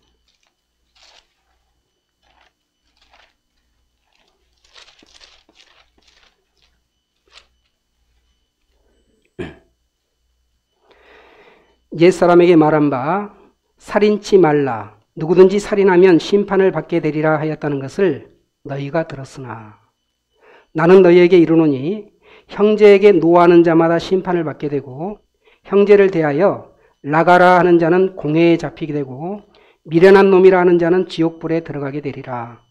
살인하지 말라 하는 계명이 있는데 그것을 신약에서 조금 더 구체적으로 하나님께서 설명을 해주고 계시는 거예요. 살인하지 말라고 하는 그 말은 무슨 뜻이냐면, 자, 구약은 행위를 보지만 신약은 죄의 범위를 어디까지 보냐면 마음의 중심까지 봅니다. 마음에서 지금 무슨 생각을 품고 있냐, 거기까지를 보는 거예요. 마음에서 만약에 형제한테 썩 냈어. 화를 벌컥 냈어요. 형제에게 노하는 자마다 심판을 받게 되고, 어떤 심판이냐? 살인죄와 같은 심판을 받게 되고, 그것을 지금 말씀하는 거예요. 형제를 대하여 라가라 하는 자는 히브리인의 작은 용말이다 이렇게 돼 있는데, 저주하는 말, 누군가를 향해서 만약에 내가 저주를 하잖아요. 그 저주를 말하는 순간 하나님께서는 네가 살인을 했구나라고 받아들인단 말이에요. 라가라는 자는 공회에 잡히게 되고, 미련한 놈이라 하는 자는 지옥불에 들어가게 되리라. 인격적으로 누군가를 무시하고 멸시합니다. 인격적으로 어떤 사람을 짓밟잖아요. 하나님께서는 살인한 것으로 그렇게 받아들여요. 왜냐하면 아무리 미련한 사람이라도, 아무리 못나 보이는 사람이라도 하나님께서 사랑하시잖아요. 이 자리에 계신 분이 잘난 사람이 있고 못난 사람이 있어요. 하나님이 사랑하셔요. 그러니까 불러주신 거예요. 근데 함부로 무시하고 함부로 멸시하고 그것을 용납해 주겠습니까? 하나님께서? 요한일서에 보면 3장 15절에 같이 한번 읽어볼까요? 앞에 같이 한번 읽어보죠. 시작. 그 형제를 미워하는 자마다 살인하는 자니 살인하는 자마다 영생이 그 속에 거하지 아니하는 것을 너희가 아는 바라. 형제를 미워하는 것. 미워하는 마음이 있으면 이미 그 사람을 살인한 것이다. 이렇게 보시는 거예요. 제가 사무실이요. 교대 쪽에 있습니다. 서울중앙지법 바로 근처에 있어요. 피켓 들고 법원의 판결에 불만인 사람들이 많이 거기서 피켓 들고 이렇게 서 있습니다. 지나가다 보니까 정인이 사건, 어린아이 있잖아요. 아기. 근데 발로 밟고 죽였잖아요. 그 사건에 대해서 원통해서 그 법원 앞에서 시위하고 있는 그런 사람들이 자주 있습니다. 뭐가 쟁점이 됐냐? 검찰은 살인죄입니다 라고 이렇게 주장을 했어요. 근데 그 가해자는 나는 살인의 의사가 없었습니다 이렇게 말을 했어요. 그걸 가지고 법원에서 다툼이 됐습니다. 살인의 의사가 있냐 없냐에 따라서 살인죄냐 그렇지 않느냐가 딱 판가름이 나는 거예요. 발로 밟고 온갖 모진 고통을 안겨줬는데 살인이 아닙니까? 세상의 법정에서도 다행히 살인이라고 그렇게 판결이 났어요. 하나님의 법정에서는 살인의 고의가 없었습니다. 이건 택도 없는 소리예요. 살인의 고의가 없어요. 미워하고 무시하고 멸시하고 이 자체가 살인인데 하나님의 법정에 딱 서면 두말할 것도 없이 사형 판결입니다. 하나님께서는 누구를 죽였다가 중요한 게 아니고 진짜로 어떤 마음으로 죽였는지가 중요한 거예요. 사람을 죽였지만 무죄한 경우가 있어요. 신명기 19장 5절에 보면 4절 5절 제가 읽겠습니다. 곧 누구든지 본래 혐언이 없이 부지 중에 그 이웃을 죽인 일, 가령 사람이 그 이웃과 함께 벌목하러 살림에 들어가서 손에 도끼를 들고 벌목하려고 찍을 때에 도끼가 자루에서 빠져 그 이웃을 맞춰 그로 죽게 함 같은 것이라. 나무하러 갔는데 자기가 의도하지 않았는데 도끼질을 딱 하다가 날이 빠질 수 있잖아요. 날이 빠져서 옆에서 일하는 사람 탁 맞아버린 거예요. 이 사람은 진짜로 아무런 살해를 할 의사가 없이 열심히 일만 했는데 같이 있던 사람이 죽었어요. 하나님 보시기에 그 사람이 살인한 것이냐? 하나님은요, 마음의 중심을 보시는 분이잖아요. 결코 살해했다고 그렇게 판결하지 않아요. 그래서 너는 무죄하기 때문에 피해서 네 목숨을 보존해라. 그래서 이렇게 말합니다. 이런 사람은 그 성읍 중 하나로 도피하여 생명을 보존할 것이니라. 왜냐하면 하나님이 아셔요. 살인하지 않았다는 것을. 그런데 몸에는 털끝 하나 건드리지 않았지만 마음속에서는 이글거리고 있는 그런 마음이 있다면 그게 살인자예요. 로마서 1장 29절에서 30절을 보면 여러 가지 죄들이 쫙 열거되어 있는데 요것만 한번 볼게요. 수군수군 하는 자요, 비방하는 자요. 수군수군 혹시 해보신 적 있어요? 어떤 사람이 없는데 그 사람이 없는 자리에서 헐뜯어 본 적 있습니까? 그 사람의 어떤 약점들, 그 사람의 문제점들 이런 거 혹시 이야기해 보신 적 있습니까? 그와 같은 일을 하고 있을 때 나는 지금 가증한 일을 하고 있어라고 그렇게 생각해 보신 적 있으셔요? 없는 자리에서 누군가의 약점을 막 서로 이렇게 이야기를 하면서 희덕거려요. 나는 추접하고 가증한 짓을 하고 있어라고 그렇게 생각을 해보신 적 있습니까? 위선적이라는 생각 해보신 적 있습니까? 그게 위선이고 가증한 짓이에요. 우리는 다 죄인입니다. 완벽한 사람이 없습니다. 그 말은 무슨 말이냐면 어느 누구든지 허물이 있다는 말이에요. 근데 허물이 있는 사람을 대할 때 하나님과 마귀가 서로 다릅니다. 허물이 있는 사람을 대할 때 하나님은요, 불쌍히 여겨줘요. 허물이 있는 사람을 대할 때 마귀는 헐뜯습니다. 상처를 더 깊이 파요. 더 고통스럽게 하는 거예요. 인격적으로 좌절하게 만드는 거예요. 연예인들 자살하잖아요. 누군가 비난하고 헐뜯고 비방하고, 만약에 내가 어떤 말로 누군가를 비방했는데, 비난했는데 그 사람이 만약에 그걸 못 이겨서 자살을 했다면 하나님은요, 반드시 알고 계셔야 됩니다. 핏값을 찾는 분이에요.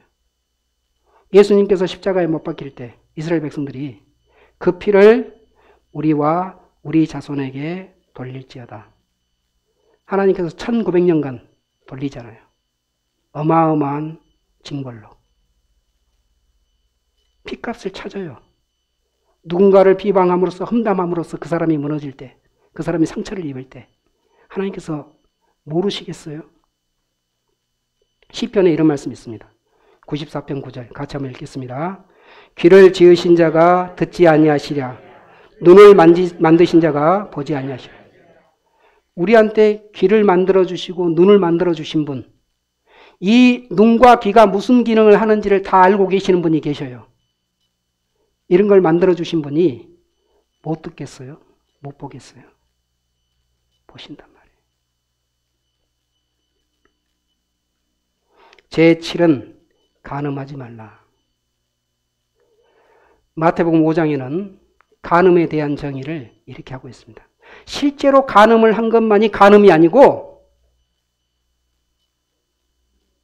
마음에 음욕을 품는 자마다.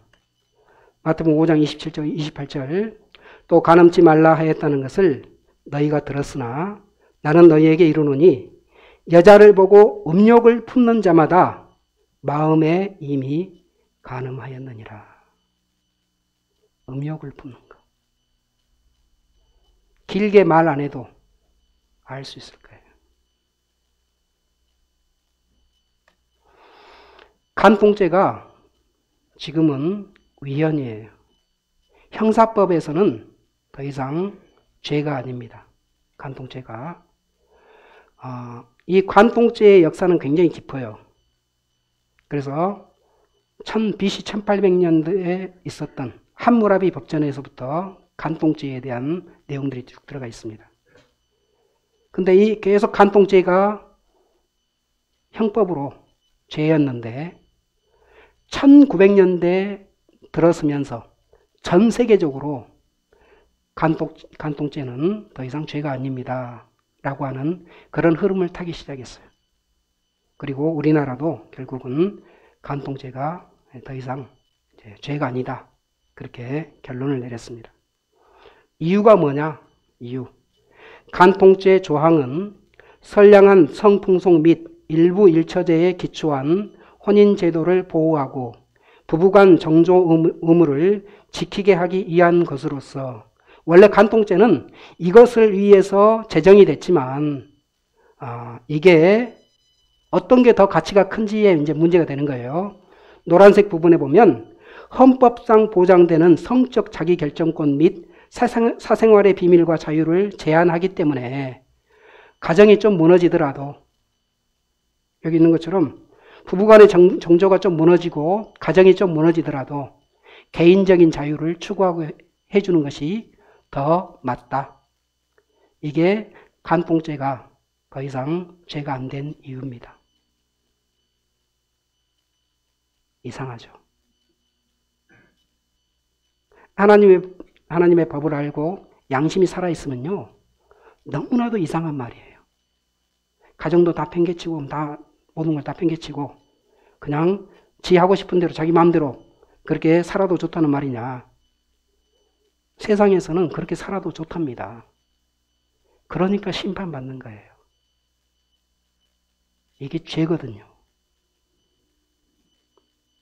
음욕을 품는 자마다 간음죄를 행했다고 하는데 하물며 이게 죄가 안 되겠어요? 애슐리 메디슨이라고 하는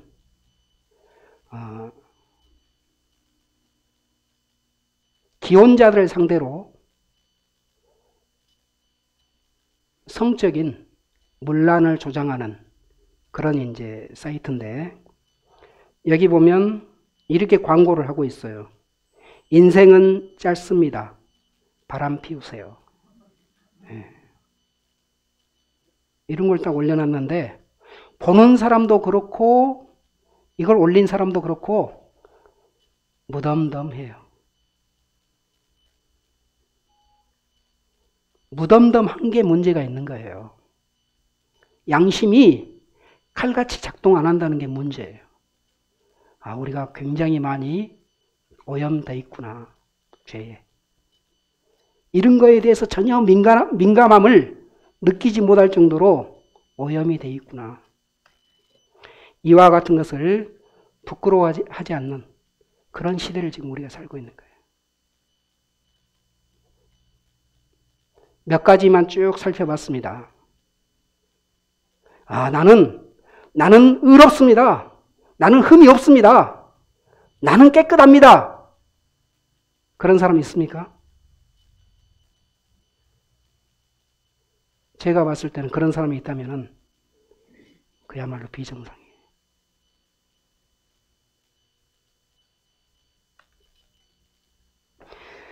(8계명) (9계명) (10계명) 도둑질하지 말라, 내 이웃에 대하여 거짓 증거하지 말아라, 탐내지 말아라, 탐심 갖지 말아라.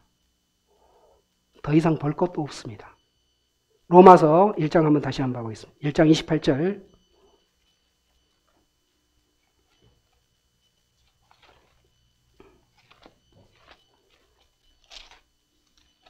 로마서 1장 28절. 하나님께서요, 그냥 열거를 쫙 해놨어요. 어떤 죄를 범하면서 사는지, 어떤 마음으로 살고 있는지 그걸 열거를 쫙 해놨습니다. 또한 저희가 마음에 하나님 두기를 싫어하며 하나님께서 저희를 그 상실한 마음대로 내어 버려두사 합당치 못한 일을 하게 하셨으니, 하나님이 일일이 죄에 대해서 다 간섭을 할 수가 없어요. 그냥 딱 놔뒀어요. 그랬더니 사람들이 하나님이 손대지 않고 가만히 놔두니까 자기 하고 싶은 대로 사는 삶을 사는데 그게 뭐냐면은 죄 짓는 삶을 살고 있는 거예요. 그래서 곧 모든 불의, 추악, 탐욕, 악의가 가득한 자요, 시기, 살인, 분쟁, 사기, 악독이 가득한 자요, 수군수군하는 자요, 비방하는 자요, 하나님의 미워하시는 자요, 능욕하는 자요, 교만한 자요, 자랑하는 자요, 악을 도모하는 자요, 부모를 거역하는 자요, 우매한 자요, 배약하는 자요, 무정한 자요, 무자비한 자라.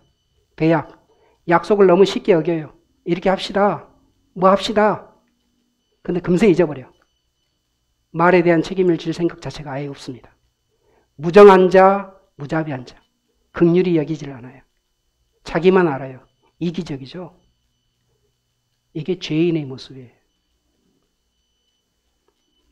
저희가 이 같은 일을 행하는 자는 사형에 해당하다고 하나님의 정하심을 알고도 자기들만 행할 뿐 아니라 또한 그 일을 행하는 자를 옳다 하느니라.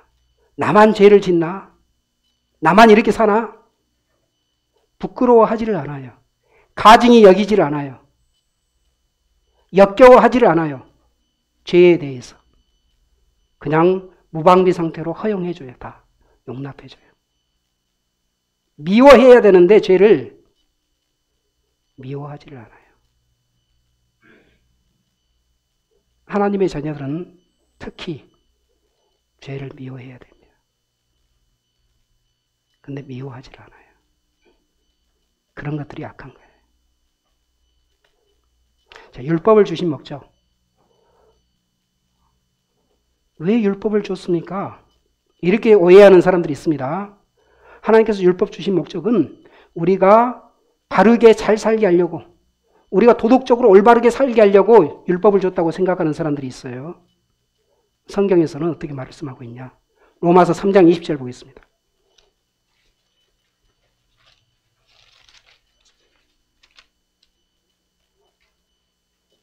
로마서 3장 20절에 보니까 그러므로 율법의 행위로 그의 앞에 의롭다함을 하심을 얻을 육체가 없나니, 율법의 행위로 의롭다함을 얻을 육체가 없다 그 말은 아까 우리가 타락했다 그랬잖아요. 죄성이 있다 그랬잖아요. 나무 자체가 악한 나무인 거예요. 죄 나무인 거예요. 나무 자체가 죄 나무이기 때문에 여기서 나오는 열매라고 하는 것은 죄가 나오는 것이지 선이나 의가 나오는 게 아니란 말이에요. 근데 사람들이 그걸 인정을 안 하려고 그래. 그래서 하나님께서 율법을 통해서 네가 얼마나 악한지 한번 살펴봐라. 그래서 율법을 주신 목적이 뭐냐? 자, 그러므로 율법의 행위로 그의 앞에 의롭다 하심을 얻을 육체가 없나니, 같이 읽겠습니다. 율법으로는 죄를 깨달음이니라. 율법은 죄 깨닫게 하려고 주신 것이야. 죄를 딱 보고 나니 너무나 더럽구나. 너무나 더럽다는 사실을 알게 됩니다. 뭘 깨닫게 되냐면 나는 죄인이구나. 그 사실을 깨닫게 돼요. 나만 그런 것이 아니라 이 율법을 들여다본 사람들은 모두 다 죄인이라는 사실을 알게 돼요. 왜냐하면 머리끝부터 발끝까지 죄가 아닌 게 없는 거예요. 그래서 이렇게 말하고 있어요. 하나님께서 이렇게 보시는 거예요. 로마서 3장 10절 앞에 좀 가시면 하나님께서 세상 사람들을 딱 보니까 의인이 하나도 없어요. 전부 다 죄인이에요. 기록한 바 의인은 없나니 하나도 없으며 깨닫는 자도 없고 하나님을 찾는 자도 없고 다 치우쳐 한 가지로 무익하게 되고 선을 행하는 자는 없나니 하나도 없도다. 그렇게 말씀하고 있습니다. 전부 다 죄인이기 때문에 하나님 보시니까 전부 다 지옥 불못에 들어가게 생긴 거예요. 그러니 하나님께서 얼마나 답답하시겠어요. 그래서 뭐라고 말씀하시느냐? 회개하라. 이렇게 말씀하시는 거예요. 제발 죄악을 향해서 가던 삶을 멈추고 이제는 돌아와라. 이제는 나한테 돌아와라. 너희가 아무리 의를 행하려고 해도 너희에게서는 선이 나올 수 없고 의가 나올 수 없고 너희는 악을 행할 수밖에 없는 존재라는 사실을 말씀을 해주고 있는 거예요. 고집을 피워요. 끝까지. 내 힘으로 한번 해보겠습니다. 그럴 수 있었으면 하나님께서 다른 방법을 만들지도 않았죠. 방법 자체가 없는 거예요. 죄성이 있다니까요. 죄성이. 죄의 씨앗이 있다니까요. 비료를 주면 줄수록 더 어떤 열매가 풍성히 맺히냐? 죄의 열매가 더 풍성히 맺히는 거예요. 방법이 없는 거예요. 방법이 있다면 딱 뭐냐? 하나님, 저는 죄인입니다. 더 이상 방법이 없습니다. 돌아가겠습니다. 이렇게 말하는 수밖에 없어요. 율법을 주신 이유는 3장 19절에 이렇게 말씀하고 있습니다. 우리가 알거니와 무릇 율법이 말하는 바는 율법 아래에 있는 자들에게 말하는 것이니 이는 모든 입을 막고 온 세상으로 하나님의 심판 아래 있게 하려 함이니라. 나는 죄 없어요 라고 말했는데, 그래? 내가 너희에게 준 율법 한번 보자. 진짜로 죄가 없다고? 죄가 있어요 없어요? 율법을 보니 우리가 죄가 있어요 없어요? 죄인이잖아요. 심판을 받아도 할 말이 없습니다. 하나님 이렇게 할 수밖에 없게끔 하시려고 율법을 주신 거예요. 죄를 깨닫게 하신 거예요. 죄인이라는 사실을 알게 된다면, 죄인이라는 사실을 내가 알게 된다면 하나님께 구해야 되잖아요. 근데 끝까지 뻔뻔하게 나는 죄가 없습니다. 나는 내 힘으로 선을 행하겠습니다. 의를 행하겠습니다. 내 힘으로 천국 가겠습니다.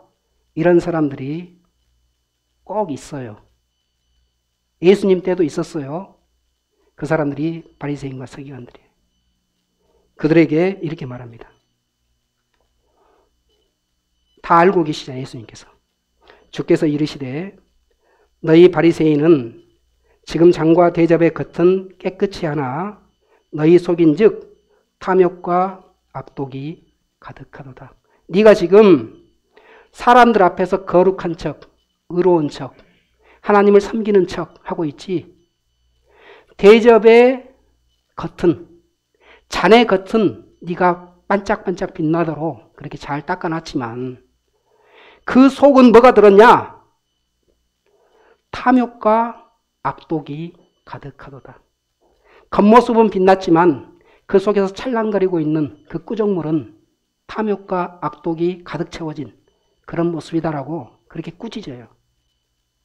아, 나는 선을 행해 보겠습니다. 그런 사람한테 그렇게 말씀해 준다고 말이에요. 외식하는 자야. 포장하는 자야. 네 속은 더러운데 여전히 네가 깨끗한 척 그렇게 하나님을 속이려고 하느냐. 하나님은 속아 넘어가는 분이 아니란 말이에요. 진짜로 자기 죄를 깨달은 사람들, 이런 사람들은 이렇게 말합니다. 사도행전 2장 37절. 예수님을 못 박았던 유대인들한테 사실을 알려줬어요. 너희가 못 박아서 죽였던 그분이 바로 우리가 기다리던 메시아였다 하는 그 말을 해주니까 그 사람들, 유대인들이 마음에 찔렸습니다. 아, 우리가 죄를 지은 죄인이라고? 우리가 메시아를 죽인 그런 사람들이라고? 그래서 이렇게 물어요. 저희가 이 말을 듣고 마음에 찔려 베드로와 다른 사도들에게 물어 가로되 형제들아 우리가 어찌할꼬? 내가 죄인이라는 사실이 드러났잖아요. 그러면 할 수 있는 말이 이 말이에요. 어떻게 해야 됩니까? 그때 제자들이 답을 해주죠. 베드로가 가로되 너희가 회개하여 각각 예수 그리스도의 이름으로 세례를 받고 죄의 사함을 얻으라. 그리하면 성령을 선물로 받으리니. 죄 지었다고 해서 말하고 하는 게 아니에요. 회개를 안 하기 때문에 뭐라고 하는 거예요. 회개하라고 하는 거예요.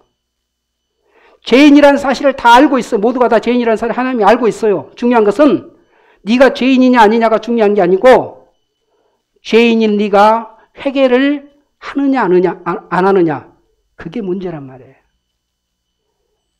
죄인이라는 사실이 확인되는 순간 어떻게 해야 됩니까? 회개하여 죄의 사함을 얻으라. 두 사람이 기도를 합니다. 누가복음 18장. 두 사람이 기도하러 성전에 올라가니 하나는 바리새인이요 하나는 세리라. 세리는 우리로 따지면 세금 공무원인데 일제시대 때 일본 앞잡이다 이렇게 생각하면 돼요. 그냥 백성들을 수탈하는 데 앞장섰던 그런 악인들입니다. 악인들.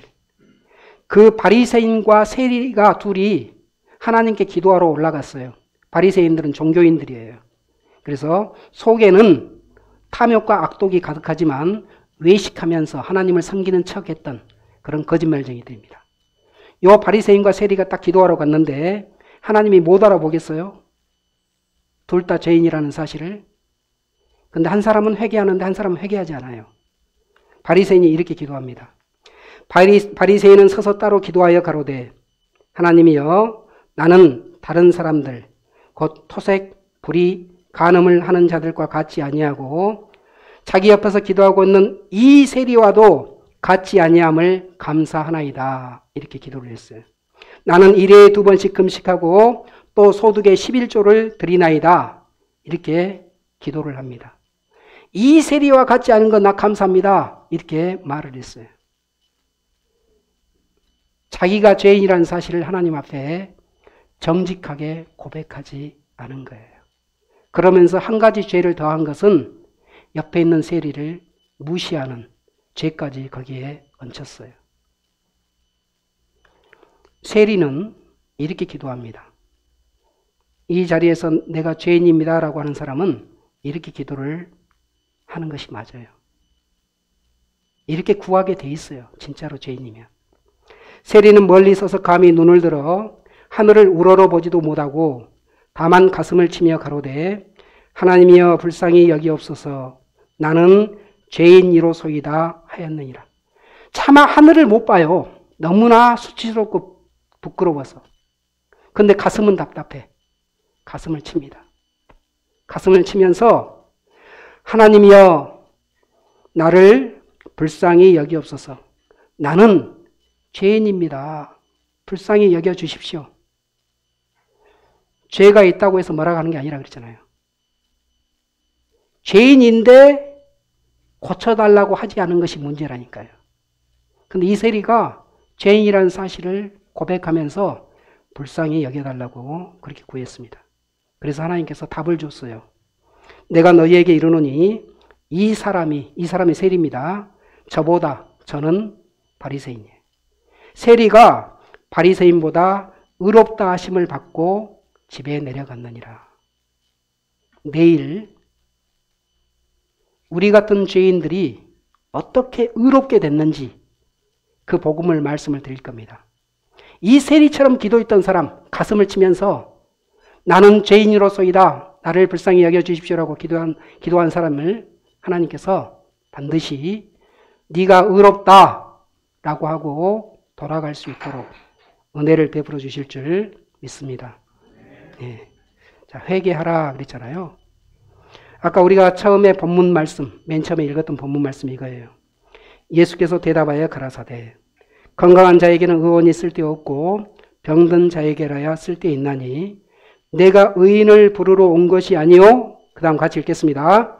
죄인을 불러 회개시키러 왔노라. 예. 우리가 죄인이라는 사실, 그 사실을 인정합니까? 우리 죄인이에요. 하나님께서 그냥 참아주셨던 거예요. 참다가 우리를 건져주시려고 이 자리에 불러주신 하나님께 감사드리면서 기도하고 마치겠습니다.